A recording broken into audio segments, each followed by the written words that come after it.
ഇന്ന് നമുക്ക് ക്യൂട്ടായിട്ടുള്ള ഒരു ഗിഫ്റ്റ് ഐഡിയ നോക്കിയാലോ. ഇതിന് 4 സൈഡും ഒരേ അളവിൽ വരുന്ന ഒരു പേപ്പർ എടുത്ത് ഇങ്ങനെ മടക്കി കൊടുത്ത് വെട്ടി കൊടുക്കുന്നുണ്ട് കേട്ടോ. ഞാൻ വെട്ടി കഴിയുമ്പോൾ ഇങ്ങനെ കിട്ടും. അതിന്ന് 2 പെറ്റൽസ് കട്ട് ചെയ്ത് കളയാം. ഇനി നിങ്ങൾക്ക് വേണമെങ്കിൽ കളർ പേപ്പറിൽ ചെയ്ത് നോക്കാം. എൻ്റെ കയ്യിൽ കളർ പേപ്പർ ഇല്ലാത്തതുകൊണ്ട് ഞാൻ കളർ ചെയ്ത് കൊടുക്കുന്നു എന്ന് മാത്രം. കളർ ചെയ്ത് കഴിഞ്ഞപ്പോൾ നന്നായിട്ട് കിട്ടിയിട്ടുണ്ടല്ലേ. എന്നാലും ബെറ്റർ കളർ പേപ്പർ തന്നെയാ. സാരമില്ല, ഇപ്പം തൽക്കാലം ഇത് വെച്ച് അഡ്ജസ്റ്റ് ചെയ്യാം. ഞാനൊരു സ്ട്രോബെറി തീമാണ് ഉദ്ദേശിച്ചത്. പക്ഷെ ചെയ്ത് കഴിഞ്ഞ് വന്നപ്പോൾ ഡ്രാഗൺ ഫ്രൂട്ട് ആയോ എന്നൊരു സംശയം. ഇനി പെറ്റൽസിന് മുകളിൽ ഹോൾ ഇട്ട് റോപ്പ് ഇങ്ങനെ ചുറ്റിയെടുക്കണം. ഹോള് ചെറുതായതുകൊണ്ട് തന്നെ റോപ്പ് കയറുന്നില്ലായിരുന്നു. പിന്നെ കത്രികയൊക്കെ വെച്ചിട്ടാണ് കയറ്റിയത്. അതാ പിന്നെ ആ വീഡിയോ മിസ്സായത്. എന്നാലും കാണുമ്പോൾ മനസ്സിലാവുന്നുണ്ടല്ലോ അല്ലേ എങ്ങനെ എടുത്തതെന്ന്. ഇനി നമ്മൾ ആർക്കാണോ കൊടുക്കുന്നത് അവർക്കുള്ള ഗിഫ്റ്റ് വെക്കുക കേട്ടോ. ഞാനിവിടെ റിംഗ് ആണ് വെച്ച് കൊടുക്കുന്നത്. ഇനി ആ റോപ്പ് ഇങ്ങനെ പതിയെ വലിക്കുമ്പോൾ ആ പെറ്റൽസ് ഒക്കെ ഒന്ന് അടഞ്ഞു വരും കേട്ടോ. ഇപ്പം നമ്മുടെ സ്ട്രോബെറി റെഡിയായി.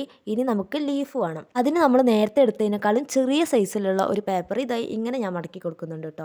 മടക്കുക മാത്രമല്ല, മടക്കി വെട്ടി കൊടുക്കുന്നുണ്ട്. കളർ പേപ്പർ അല്ലാത്തതുകൊണ്ട് ഞാൻ കളറും അടിച്ചു കൊടുക്കുന്നുണ്ട് കേട്ടോ. നിങ്ങൾ ചെയ്ത് നോക്കുമ്പോൾ കളർ പേപ്പർ യൂസ് ചെയ്ത് ചെയ്യാൻ നോക്കുക. അങ്ങനെയാണെങ്കിൽ കളർ ചെയ്യുന്ന പ്രോസസ്സ് സ്കിപ്പ് ചെയ്യുക. അപ്പോൾ നമ്മുടെ ക്യൂട്ട് ഗിഫ്റ്റ് ഇവിടെ റെഡി ആയിട്ടുണ്ട്. നിങ്ങൾക്ക് ഇഷ്ടപ്പെട്ടാൽ ലൈക്ക് ചെയ്യുക, സബ്സ്ക്രൈബ് ചെയ്യുക, ട്രൈ ചെയ്ത് നോക്കി കമൻറ്റ് ചെയ്യുക.